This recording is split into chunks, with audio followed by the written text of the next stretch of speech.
O presidente dos Estados Unidos, Donald Trump, anuncia que a Venezuela vai usar a receita do petróleo vendido para comprar produtos americanos. Pelas redes sociais, ele disse ontem que as compras incluem, entre outros produtos, remédios, alimentos, equipamentos para melhorar a rede elétrica. O político afirmou que a medida é uma escolha sensata e que representa algo muito positivo para o povo da Venezuela e dos Estados Unidos. Mais cedo, a Casa Branca informou que o plano americano para a transição de poder político e econômico na Venezuela será composto por 3 etapas. O governo Trump detalhou as estratégias horas após apreender 2 petroleiros ligados ao país em operações da Guarda Costeira e da Marinha Americana. O primeiro, nomeado Sofia, foi interceptado no Mar do Caribe enquanto levava uma bandeira falsa de Camarões. Já o Marineira, antes chamado de Bela 1, foi confiscado do Atlântico Norte entre a Escócia e a Islândia em uma ação que contou com o apoio do Reino Unido. A embarcação navegava com a bandeira da Rússia. Logo após a apreensão, Moscou classificou a ação como pirataria. Segundo o principal representante da diplomacia dos Estados Unidos, a Casa Branca definiu 3 pontos-chave para dar continuidade ao plano de transição de poder na Venezuela. O primeiro, segundo o secretário de Estado Marco Rubio, é a estabilização do país para evitar o que o republicano classificou como um cenário de caos. Para isso, o governo dos Estados Unidos pretende impor uma espécie de quarentena, impedindo que a Venezuela negocie petróleo no mercado internacional. Rubio também confirmou que o país vai reter de 30 a 50 milhões de barris de petróleo venezuelano que serão revendidos a preço de mercado. Quando a gente diz que o país vai reter, quer dizer que os Estados Unidos vão tomar esses barris. E o dinheiro das vendas ficará em contas bancárias administradas pelos Estados Unidos. Os valores, segundo o plano americano, serão repassados para a própria Venezuela a critério da Casa Branca. Depois virá a fase chamada de recuperação, que permitirá o acesso de empresas americanas e de outros países ao mercado da Venezuela. Além disso, estão previstas a libertação de presos políticos e a anistia a opositores do chavismo. E, por fim, a terceira e última etapa, que seria a transição de poder. Durante o discurso, no entanto, Marco Rubio evitou o termo eleição e não determinou um prazo para que isso aconteça. No fim das contas, será de responsabilidade da população da Venezuela transformar o país deles. Nós nos preparamos com as condições certas, aproveitando nossa influência, incluindo o fato de que eles não podem mexer no petróleo sem a nossa permissão. De novo, não vou te dar um prazo para que isso aconteça, mas pretendemos agir o mais rápido possível. Bom, um cenário de sonhos seria uma espécie de 1989 venezuelano, né? Uma eleição livre, direta, em que poderiam concorrer representantes de vários espectros políticos. Por que 89? Porque foi em 89 que o Brasil teve a sua primeira eleição presidencial depois do regime militar, em que havia ali todo tipo de representantes, né, de todos os espectros políticos possíveis. Caiado era um dos candidatos, Ulisses Guimarães, Mário Covas, Paulo Maluf, Fernando Collor, Lula, Brizola, Aureliano Chaves, e havia os candidatos nanicos, vários deles. Silvio Santos chegou a ser candidato durante algumas semanas, né, no lugar de um desses nanicos de um partido pequenininho.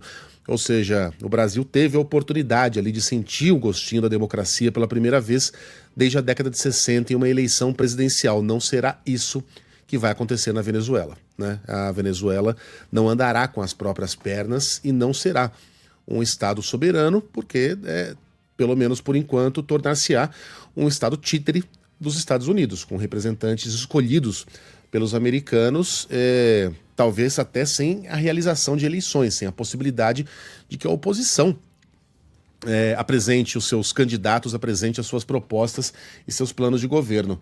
Não se pode imaginar uma Venezuela soberana, livre e democrática sem profundas mudanças nas instituições aparelhadas por Chávez e por Maduro, sem mudanças profundas nas Forças Armadas, na Suprema Corte do país, que é inteira madurista, inteira chavista, né?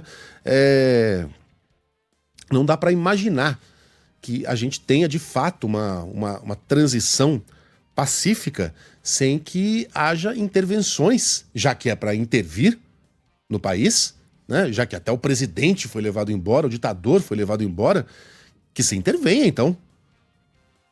Né? O que não dá é para retirar uma peça do tabuleiro e manter o tabuleiro exatamente onde ele estava antes.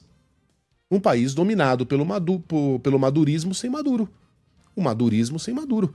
Os venezuelanos que respiravam esperança nos primeiros dias e nas primeiras horas depois da captura, agora já vivem um clima de ainda mais medo do que viviam antes, né? Se comunicando via sussurros. Aquela esperança deu lugar ao medo de uma nova e grande decepção. Se não for agora, quando será? Imaginam os venezuelanos ao perceber que o grande interesse de Donald Trump, surpresa de ninguém, porque foi exatamente isso que ele disse desde o princípio. Era o petróleo da Venezuela, era o ouro da Venezuela, era a abertura de novos mercados na Venezuela, que não tem ali na Casa Branca ninguém minimamente preocupado com a liberdade, com a opressão, com as injustiças que são cometidas contra o povo venezuelano. Por enquanto, a gente não vê nenhuma mudança e no discurso de Donald Trump, de Marco Rubio, dos envolvidos, nenhuma intenção de mudança profunda na Venezuela. É profundamente preocupante.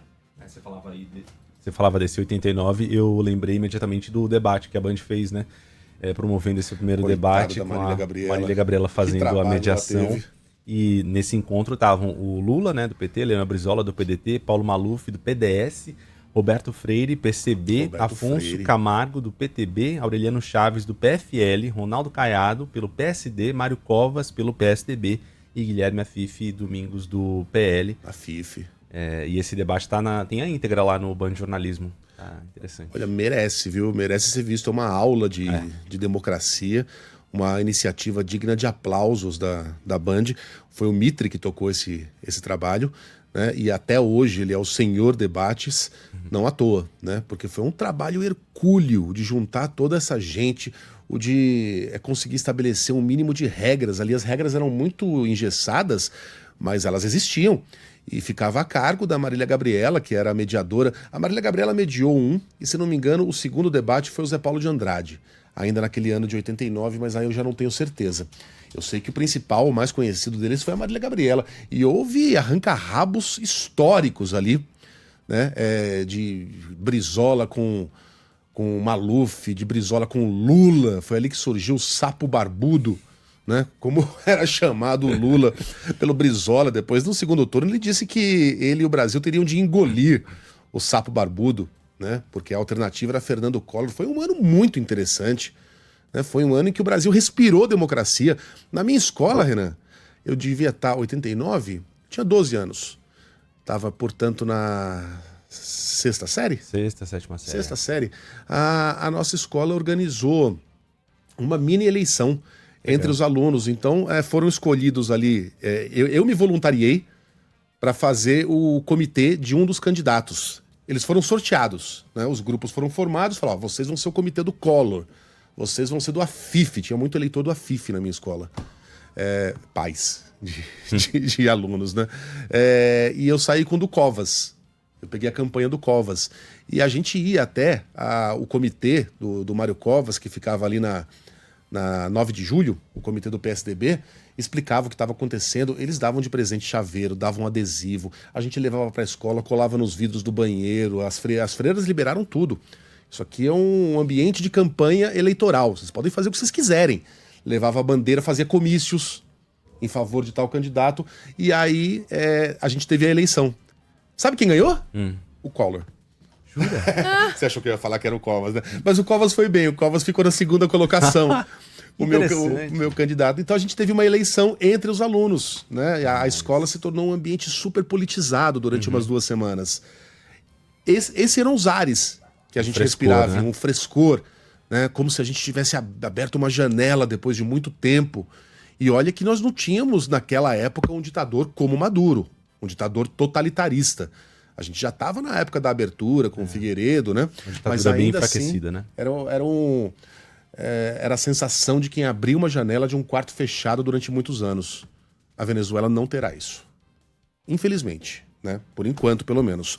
Logo após o anúncio do plano, a PDVSA, que é a empresa estatal venezuelana de petróleo, confirmou que está em negociações com os Estados Unidos. Segundo o comunicado oficial, o tema das discussões é um acordo para a venda de maiores volumes do produto. O contrato seguiria padrões semelhantes aos de parcerias já existentes com empresas internacionais.